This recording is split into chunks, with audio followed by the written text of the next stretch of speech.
ఎస్సీలకు స్థానిక సంస్థలలో 42% రిజర్వేషన్లు, ఉద్యోగ ఉపాధి అవకాశాల్లో రిజర్వేషన్ల విషయంలో ప్రభుత్వం తీసుకొచ్చినటువంటి బిల్లును నేను ఆ రోజు శాసనమండలిలో ప్రతిపక్ష నాయకుడిగా స్వాగతించి నిర్ద్వందంగా ఆ బిల్లుకు అన్ని రకాలుగా సహకరిస్తామనేటువంటి విషయాన్ని తెలియజేస్తూ బిల్లులు కానీ బీసీలకు న్యాయం చేసేటువంటి విషయంలో ఈ తీర్మానాల ద్వారా, ఈ బిల్లుల ద్వారా మాత్రమే సమస్య పరిష్కారం కాదు, జాతీయ స్థాయిలో ఢిల్లీ స్థాయిలో అక్కడ ఉన్నటువంటి పాలక వర్గాలను, పార్టీల వాళ్ళను కదిలిద్దాం. మనకున్నటువంటి సామాజిక స్థితిగతులు దేశంలో ఉన్నటువంటి అన్ని రాజకీయ పార్టీల నాయకులకు తెలియజెప్పడం ద్వారా ప్రధానమంత్రి ప్రతిపక్ష నాయకులను కలిసి దీనికి ఆమోదం తీసుకువద్దాం.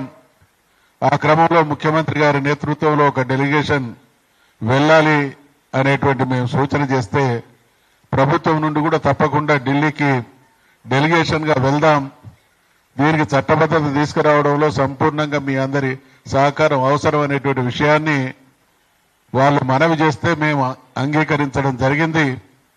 కానీ ఈరోజు జరుగుతున్నటువంటి తంతులు చూస్తూ ఉంటే ఈ విషయంలో సవివరంగా మన పెద్దలందరూ అనేక విషయాల్ని మన దృష్టికి తీసుకురావడం జరిగింది.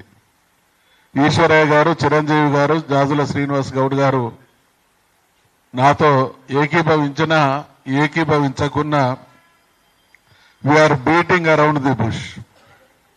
మనం అసలు విషయాన్ని విడిచిపెట్టి పొదల్లో ఉన్నటువంటి పిట్టను గుడ్డిగా కాల్చేటువంటి ప్రయత్నం చేస్తా ఉన్నాం.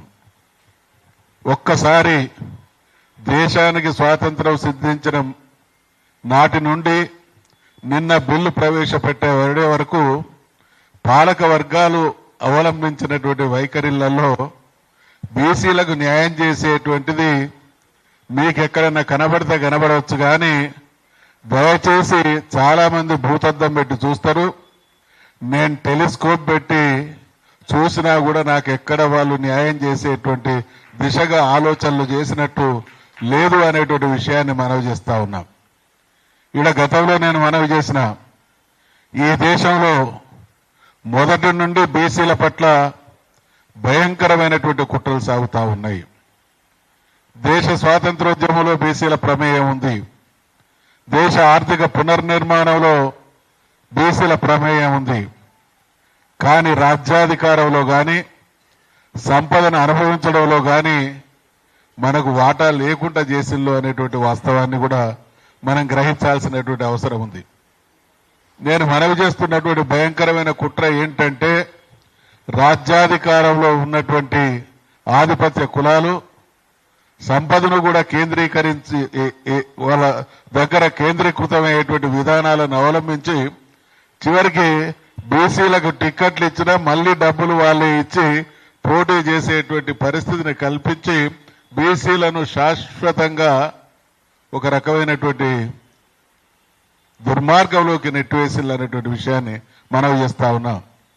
అందుకనే నాకు అర్థం కాని విషయం ఏంటంటే దేశానికి స్వాతంత్రం వచ్చినటువంటి తొలి నెలలో బీసీలలో 2%, 5% విద్యావంతులు మాత్రమే ఉన్నారు. స్వాతంత్రం వచ్చినటువంటి తొలి నెలలో అనేక దశాబ్దాల పాటు ఆధిపత్య కులాల చేతుల్లో గ్రామాలు ఉన్నాయి కాబట్టి అనివార్యంగా రాజ్యాధికారం వాళ్ళ సొంతం కావడానికి అనుకూలమైనటువంటి వాతావరణాన్ని చూసినాం.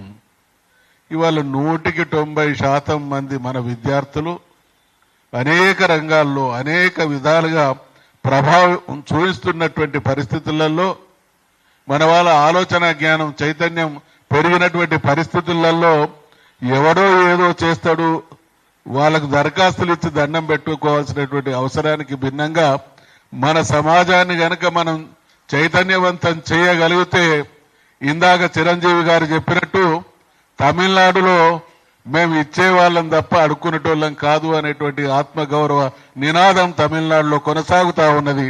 అది మనకు స్ఫూర్తి కావాలి అనేటువంటి విషయాన్ని మనం చేస్తా ఉన్నాం.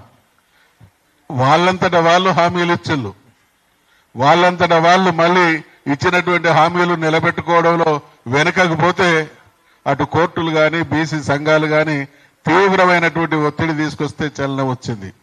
ఈ రోజు కూడా రకరకాల ప్రయత్నాల ద్వారా మళ్ళీ ఈ 42% రిజర్వేషన్ల విషయంలో కూడా మనల్ని ఏమార్చి మోసం చేసేటువంటి దుర్మార్గపు ఆలోచనలే మంత్రుల స్టేట్మెంట్ల ద్వారా కనబడుతున్నాయి. కాబట్టి ఈ 42% రిజర్వేషన్లతో పాటు మరి మనకు మేమెంతో మాకంత అనేటువంటి నినాదమే మనకు ఒక భగవద్గీత, ఒక ఖురాన్, ఒక బైబిల్ కావాలనేటువంటి విషయాన్ని మనవి చేస్తూ ఖచ్చితంగా బీసీలను సంఘటితం చేసేటువంటి క్రమంలో బీసీలకు సామాజిక ఆర్థిక రాజకీయ న్యాయం జరిగేటువంటి క్రమంలో బీసీ సంఘాల వాళ్ళు ఏ నిర్ణయాలు తీసుకున్నా నేను కూడా మీతో పాటు కలిసి పనిచేస్తా అనేటువంటి విషయాన్ని మనవి చేస్తూ హైదరాబాద్, వరంగల్ లాంటి జిల్లా రాష్ట్ర స్థాయిలో కాకుండా అట్టడుగున ఉన్నటువంటి స్థితికి కనుక మనం ఈ మూవ్మెంట్ని తీసుకుపోగలిగితే గ్రామాలలో కూడా చర్చలు జరుగుతూ ఉన్నాయి,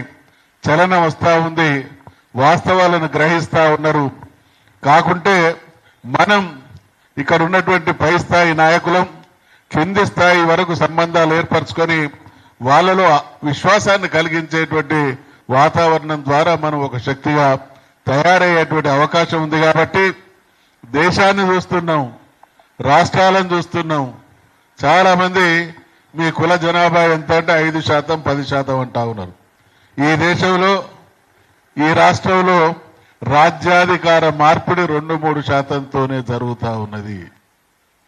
2-3% తేడా వస్తే రాజ్యాధికారం మారుతున్నటువంటి పరిస్థితుల్ని మనం రోజు చూస్తూ ఉండి కూడా 60% ఉన్నటువంటి మనం ఎందుకు ప్రభావం చూపించలేకపోతున్నాం?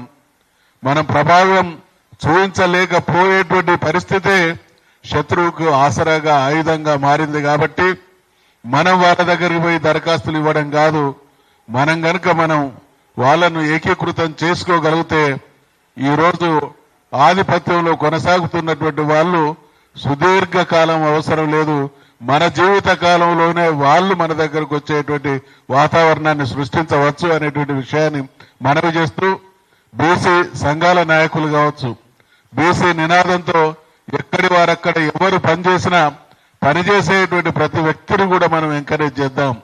ప్రతి చోట నిత్య జీవితంలో బీసీ అనేటువంటి అంశం ఒక అవిభాజ్యమైనటువంటి అంశంగా తయారు చేయడం ద్వారా తమిళనాడులో ఉన్నటువంటి ఆ పరిస్థితిని ఇక్కడ మనం సాక్షాత్కరింపజేసుకునేటువంటి అవకాశాలు ఉన్నాయి. కాబట్టి మొక్కవోని ఆత్మవిశ్వాసంతో ఖచ్చితంగా మనం ముందుకు సాగుదాం.